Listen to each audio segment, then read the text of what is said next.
Look at this. Holy moly. I never thought I'd see one of these again.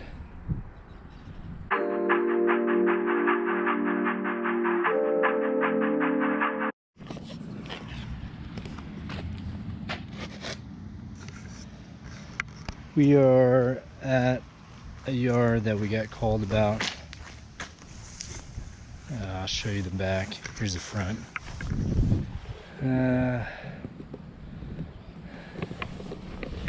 It needs some maintenance. Here's the back. Here we're going. So it's kind of weird because it's like a cul-de-sac. So if you come back here, it's on like a main road. All right there. Look at this. Holy moly. I never thought I'd see one of these again. So you have the corner where it comes out here and then it comes all the way over here, which is kind of weird. Then you have like the little alleyway. Then this. Ugh.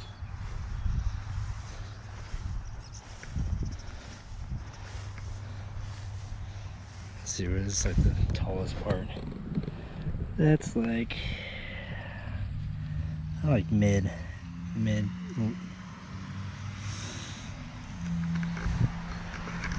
It's like mid shin. We'll go back over here. So you have this backyard, which is kind of weird. Yeah, this area, it's not really that tall. Some over here, and yeah, like back here.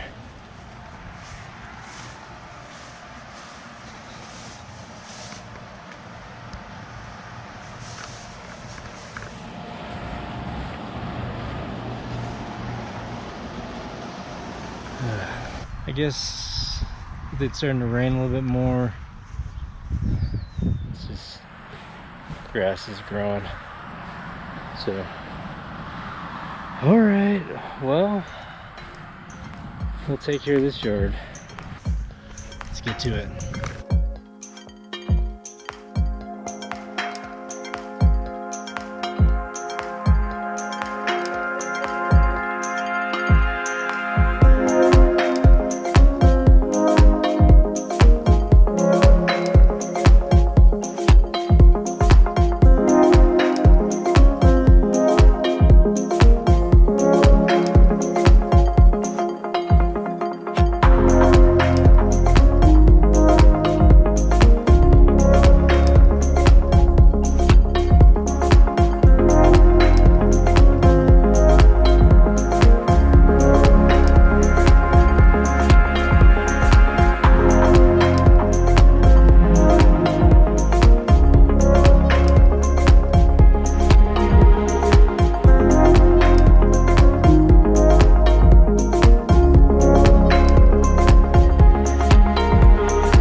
All right, so we're done. Let's go take a look. So, this we still got to mess with, and the homeowner wants us to fix everything and shape those again, but we're not doing that today because we're starting to get sprinkled on, and it's getting dark. This is one of the last yards that we did for the day, and it wasn't too bad ish. So here's the back. Yes, I know it's not beautiful, and with it being no sun and extremely dark, it looks even uglier, but it's definitely a lot more clean. Now this is all going to dry up, and then we have this customer for a bi-weekly, so they're going to want us to maintain it, which we will, and it'll start looking better over time. But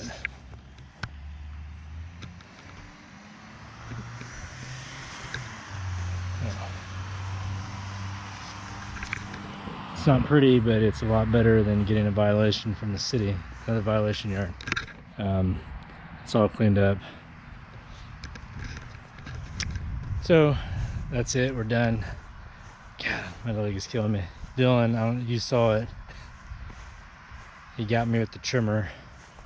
He wasn't paying attention, and I didn't realize how close I was to him. So luckily, that's where you wear jeans. That's why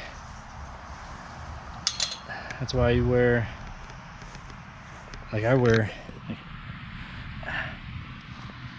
oh gosh, I'm all covered in stickers.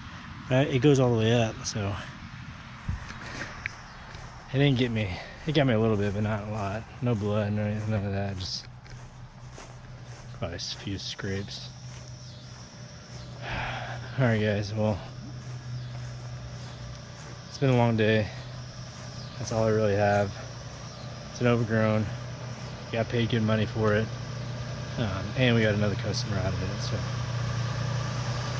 Hey, what's going on, guys? It's Eric Cattle Lawn Care. So you just saw me and Dylan complete an Overgrown, I guess, a violation yard that you've kind of already seen us do before. Some of the things, my intention was to just completely just show the footage, you know, show me before and after, kind of showing off what we've already done, and then talk about that. But I really wanted to kind of put this piece in to kind of emphasize knowing your worth. I'm a part of some Facebook pages like Lawn Care Mafia and Lawn Care World, of people every so often asking for people's advice, people's opinions on how to best, I guess, bid a yard or give the price that they think is more suitable for their business. And I gotta say, if you're going out there, you really have to look at your overhead. You have to look at your expenses, you know, your insurance, your mower payments, your car payments, your mortgage payments. What is your time worth to you? Are you going out there and doing these jobs just to do them? I mean, everybody has their certain preferences. Everybody has their certain types of style of how they put themselves out there. Their branding is always different. I guess whatever works for you. So you always, I'll tell you what works for me is when I go to a yard, I look at all the yards that I'm gonna do that day. And I look at the workload, and I look at the obstacles in the yard. You know, I look at the time constraint of how long it's going to take me, and I take that all and I kind of put it all together, and I kind of equate that to what the price is going to be suitable. You know, I already have a minimum for weeklies, bi-weeklies, one-time cuts, etc. And if I know that it's going to take me a certain amount of hours to do, then I'll kind of say, hey, I may or may not lose 2 jobs that I can do.